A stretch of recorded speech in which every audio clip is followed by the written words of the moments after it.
ओम शांति। जय माता दी। आज है नवरात्रों का दूसरा दिन। तो आप सब लोगों को नवरात्रों की बहुत बहुत बधाइयाँ, शुभकामनाएँ। इस बार माता रानी सबकी मनोकामना पूरी करें, सबके घर में सुख समृद्धि दें, सद्बुद्धि दें, सद्मार्ग पे चलाएं, सब पर अपनी कृपा वर्षाएं। ओम शांति। देखिए, मैंने बहुत सारे लोग देखे हैं जो हमेशा अपनी जिद और अकड़ के आगे किसी दूसरे की चलने ही नहीं देते।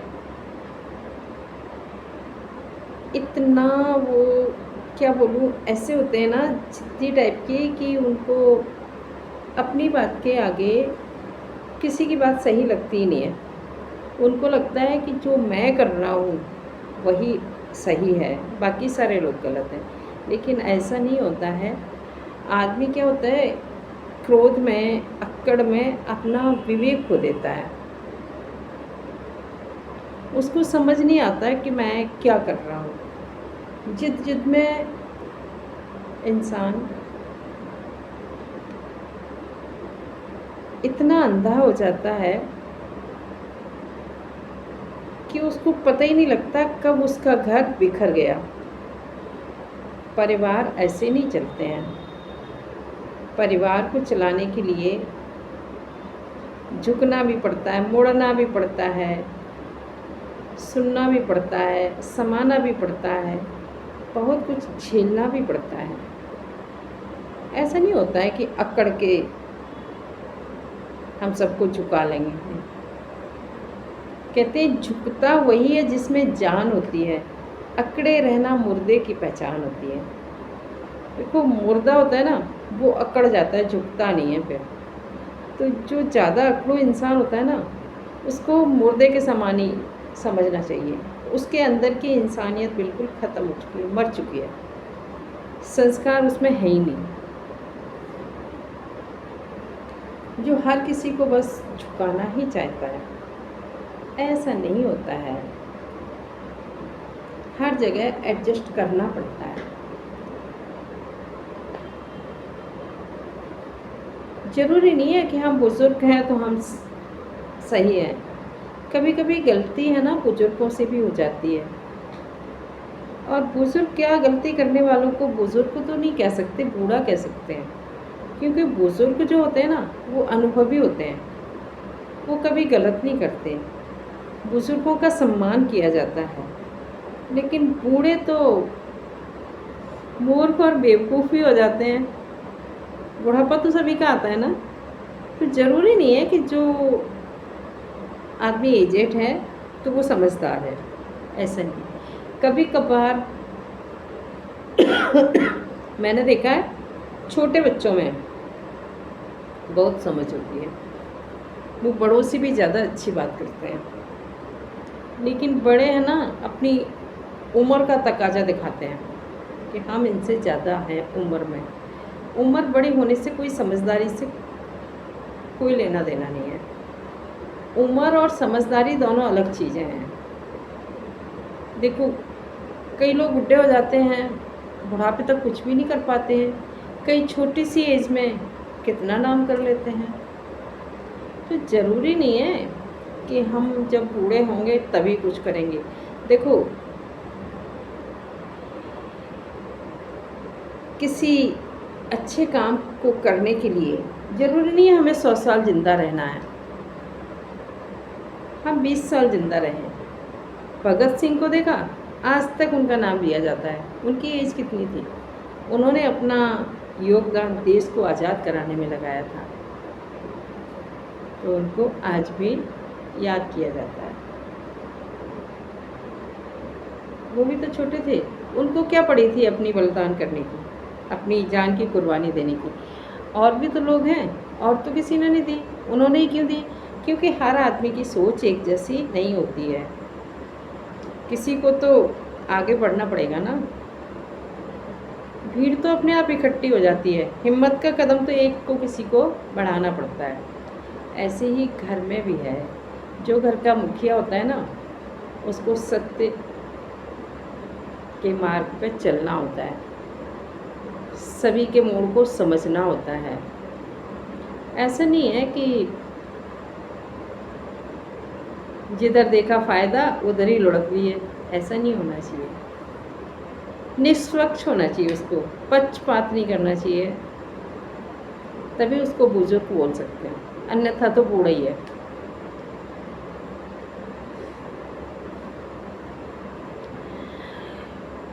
उसको हम बुजुर्ग कैसे कहें जिसने सारे घर की खुशियों को छीन रखा है? नहीं कह सकते। बुजुर्गों का काम होता है आशीर्वाद देना, खुशियाँ बांटना, परिवार में एकता बनाए रखना, ये होते हैं बुजुर्गों के काम। सबको समान दृष्टि से देखना, बुजुर्गों के काम ये नहीं होते हैं। इसकी चुगली उससे करना, उसकी चुगली उससे करना, किसी को कुछ दे देना, किसी को छुप के दे देना, किसी को ज़्यादा देना, किसी को कम देना, किसी को कुछ नहीं देना, ये बुजुर्गों वाले लक्षण नहीं है। यदि आप एक सम्मानित बुजुर्ग का जीवन जीना चाहते हैं, अपनी सेवा करवाना चाहते हैं, तो पहले आप अपने आप को बदलिए।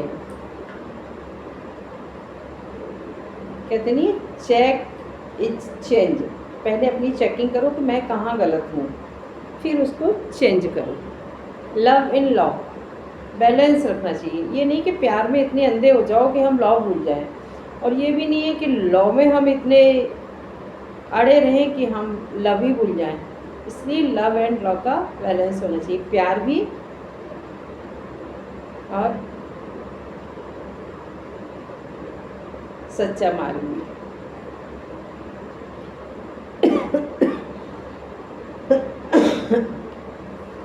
देखो, डांटना बुरा नहीं है, डांटने के तरीके से समझ में आता है कि आप किस भावना से डांट रहे हैं। देखो, यदि भावना समझ ना आती तो माँ बाप बच्चे को कितना डांटते हैं, छोटे में कितना मारते भी हैं, फिर भी बच्चा माँ से ही चिपटता है, क्योंकि उसको पता होता है कि मुझे जो कुछ भी मिलना है इन्हीं से मिलना है। बच्चे का भोजन तो माँ से ही मिलना है।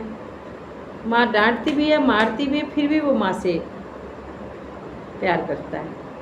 इसी प्रकार से घर का जो मुखिया होता है ना, बुजुर्ग, वो हमको कितना भी डांटे, कुछ भी करे, उसकी बात का हमें बुरा नहीं लगता, यदि वो निष्पक्ष होता है तो। यदि वो धृतराष्ट्र जैसे काम करता है, फिर तो उससे घृणा हो जाती है।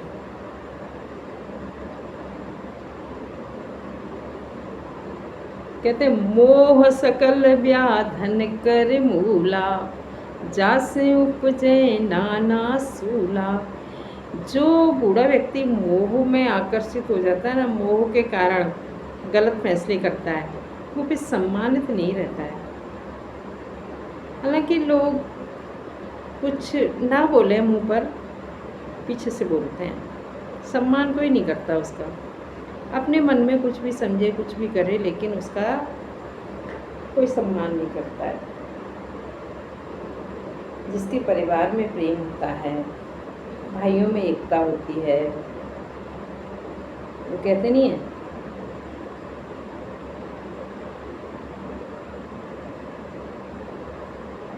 माँ बाप का हो सम्मान, बच्चों को मिलता हो प्यार, वो घर कितना सुंदर हो जहाँ माता का दरबार। हम बच्चों को मिलता प्यार, वो घर कितना सुंदर हो। तो जहाँ भाइयों में प्रेम होता है, जहाँ माँ बाप का सत्कार होता है, जहाँ बच्चों को प्यार मिलता है, वो घर स्वर्ग जैसा होता है। तो ऐसा माहौल बनाया जाता है, अपने आप नहीं होता है। इस माहौल को बनाने के लिए सबसे बड़ा योगदान बुजुर्गों का होता है। देखो, बड़े बुजुर्ग जो होते हैं ना, वही घर में एकता बनाए रहने का कार्य करते हैं, वही घर में लड़ाइयों का काम भी करते हैं, क्योंकि वो ऐसे हालात तो पैदा कर देते हैं कि एक दूसरे के मन में गलत फहमियाँ हो जाती हैं। क्योंकि हर काम चुपके से, हर काम चोरी से, हर काम कानाफूसी से करते हैं, तो एक दूसरे के मन में लगता है ना, पता नहीं क्या बोल रहे हैं, पता नहीं क्या। अरे बुजुर्गों को काहे का डर, उनके लिए सभी एक समान होने चाहिए ना। खुल के बोलो, क्यों डरना।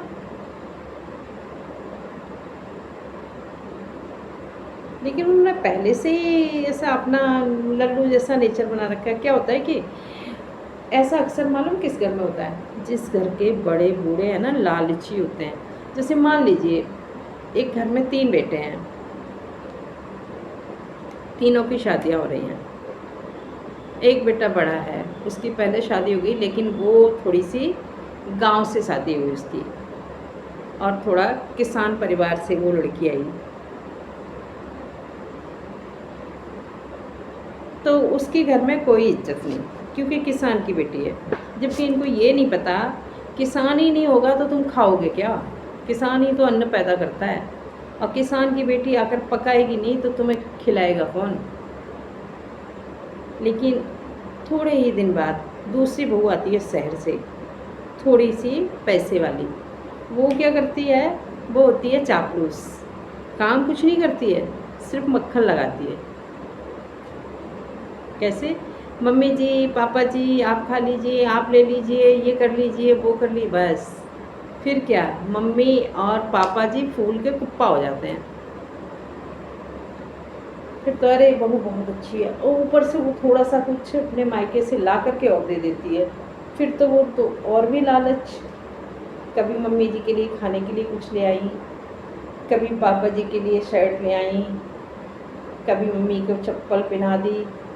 बस मम्मी इसी में खुश, रोज़ भेजती है उस बहू को मायके। ये लालच है कि मेरे लिए भी कुछ आ जाएगा, और उसको सर पे बिठा रखा है। उसके हाथों में चाय दे रही है, हाथों में दूध दे रही है, नाश्ता दे रही है, और जो बना रही है उससे कह रही है कि आप मत चढ़ा जाना, आप मत खा लेना। अब बताओ, आपस में बहुओं में थोड़ा सा खींचातानी होगी कि नहीं। अरे वो ज़्यादा पैसे वाली है तो अपने लिए है, जो लेकर आई है अपने लिए लेके आई है, वो बड़ी बहू को थोड़ी ना दे रही है। आप क्यों बड़ी के साथ ऐसा भेदभाव कर रहे हैं। उसके माँ बाप जो भी दे रहे हैं तो अपनी बेटी को तो दे रहे हैं, मुझे तो नहीं दे रहे हैं, मैं क्यों उसकी चमचागिरी करूँ। बस यहीं से लड़ाइयाँ शुरू हो जाती हैं। जब भेदभाव होता है घर में तो होती हैं लड़ाइयाँ। फिर तो क्या होता है, वो जो बड़े बूढ़े होते हैं ना, वो क्या चाहते हैं कि बड़ी बहू हमारी छोटी बहू की चप्पल साफ करे, कपड़े धोए, उसका काम करे, वो महारानी लेटी रहे। ऐसा तो नहीं होगा इस ज़माने में। थोड़े दिन तो कर देगा कोई, हमेशा नहीं कर सकता। यही है लड़ाई का कारण, और कुछ नहीं होता, लालच। और लास्ट में जब ज़रूरत पड़ती है तब बड़ी बहू याद आती है। फिर कहीं फंस गए, बड़ी बहू के मायके वालों को बुलाओ, वो किसान है। छोटी वाली के तो कमा रहे हैं ना, उनका नुकसान हो जाएगा, और लेने के लिए छोटी बहू सबसे आगे है, सबसे ज़्यादा लेगी। ऐसे ही घरों में महाभारत होती है।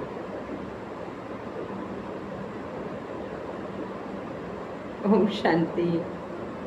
आपको मेरी बात बुरी लगी हो तो माफ़ करना, मैं सच बताया हो जीवन का, सही बातें हैं बिल्कुल, इसमें बिल्कुल भी गलत नहीं। मैंने ये चीज़ देखी है, कई घरों में देखी है।